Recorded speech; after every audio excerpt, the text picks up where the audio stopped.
Hello. SI Ramachandra. కనిపించే ఆ 3 సీమాలు న్యాయం ఒకటి, నీతో ఒకటి, ధర్మం ఇంకోటి అయితే కనిపించకుండా వెనక దాక్కున్న ఆ 4వ సీమ మీర ఈ ఎస్ఐ రామచంద్ర ఓనివరను.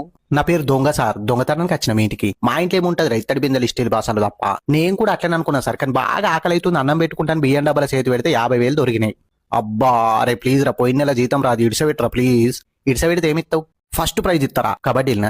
కాదురా ఖోఖోలా.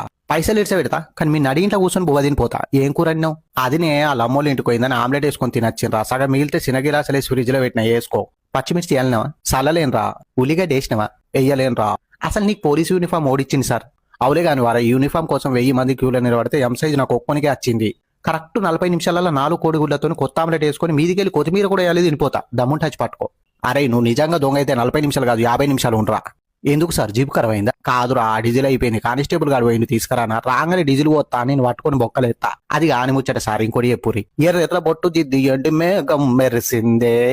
అసలు ఆడోళ్ళు పొట్టి బట్టలు వేసుకోవద్దురా. ఎందుకు సార్? చలికాలం కదరా, చలి పెడుతుంది.